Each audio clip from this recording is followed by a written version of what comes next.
When I got my PS1 as a child, it came with two games. The first was that Action Man game that I made a video on years ago, which was the first proper retro video I did, and is also the whole reason this is a major part of my content now. And this one, Hercules, a movie tie-in to what was then a brand new movie. My memory of the game was that it was fun, but modern me had a feeling that this movie tie-in would not have aged well. Still, it's a game from my past that I'm curious about, and that is the point of this series. So let's get playing. We get some cutscenes from the films, which I will be avoiding after this due to copyright, and then we head into our first mission. Unsurprisingly, it is a training mission. It is a 2D side-scrolling game, although with some 3D elements. We have a jump, sword attack that can also be changed for other specials, punch which we never use, and charge up punch. This area though is really just teaching us how to use all this stuff. We learn about combat against birds, we use the charge up attack to smash through things, learn how we can run up and down different layers of the track. So it isn't just like a one track, like an old school 2D side scroller, there are layers to it, literally. And then we're done. Well, actually here's part 2, which is the other type of level we get here, which is 3D-ish, us running towards the screen. We have no attack for this, it's just run and avoid obstacles. Occasionally we get some boots that let us smash things. Most of the time though, it is just avoid. I think we need a real mission now, huh? How about the Centaur's Forest?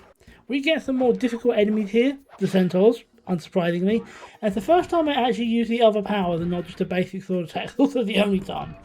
It's also the first time we get a boss, this bugger. He actually killed me once, but only because I didn't know how to fight him. Once I figured out how to jump on his back to do damage, easy. One last uppercut knocks him out and we save the beautiful lady. The next mission is the Big Olive, and the point of this level is never really explained. I think we're just helping people out in the city.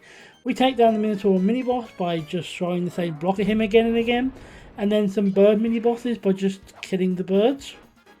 Then we do some swinging, some more exploring, and we get to the end. Which is good, because this is my favourite level from when I was a kid, the Hydra Canyon. In truth though, it's very simple. We chop off the heads. Being a Hydra, we now have 3, and then taking them off gives more, but it also whittles down the health.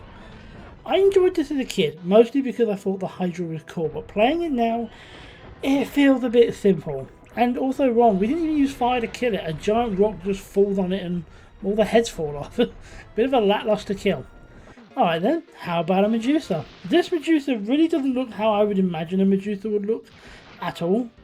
I actually remembered the strategy of how to do this when I was a kid. I thought I might have to look it up, but I remembered it. Get her to shoot laser eyes at you when you're behind a pillar, which destroys it. That drops a mirror, and that mirror will deflect it back at her when she does it again. You do that with all the pillars, and she's dead. Well, frozen in stone. This level was done in under 2 minutes. Cyclops' attack, however, took a bit longer. It's another one of those running into the screen ones, although unlike the last one we actually die a couple of times. Who put that hole there? Ultimately though, it wasn't a ton harder than the training one, and it didn't take us too long until we run up to him. Of course, actually fighting the boss is just in a movie scene that I can't show you. That takes us to the final sort of level, Titan Flight. I'll explain this sort of later. I like this one, flying on Pegasus for the only time in the game. I enjoy it. Also, I'm getting Flappy Bird vibes from it. Yeah, I know this is way before then, but you know, you can see a similarity. We're flying around Mount Olympus, rescuing gods and all that until we finally make our way to Zeus. And look, congratulations! But it satisfies us on the fact that we were playing on a lower difficulty. Oh, and it also locks 2 levels behind the hard difficulty. Yeah, really. The 2 underworld levels, can't get them here. Don't like that. Don't like that at all. That is not a thing that should be in games. You should be able to finish a game on the lowest difficulty. So, I gave it some thought and I asked myself, did I really want to start the game from scratch on a hard difficulty to be able to play those last 2 levels? No, I don't. Because I'm done here. I've got what I wanted from this. I came into this assuming it was a game that I found fun as a kid that I would still enjoy, but that enjoyment would be mostly fueled by nostalgia and would not have aged well. I was right. It has some fun moments. I loved fighting the Hydra, for example. But honestly, it has not aged well. My recommendation in terms of playing this one, skip it. Unless you're like me and have fond memories of playing it as a kid. Then it might be worth a trip down memory lane.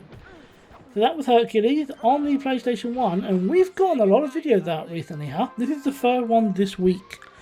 Well, I can promise you that isn't continuing, because the next few videos are actually quite long, and also Minecraft being temporarily replaced with something else that is also going to take a while. I will get more videos out when I can, but until then, thank you for watching. Oh, and the first of the long videos coming is us hitting Gen 3 on Pokemon. Finally. I'll see you then.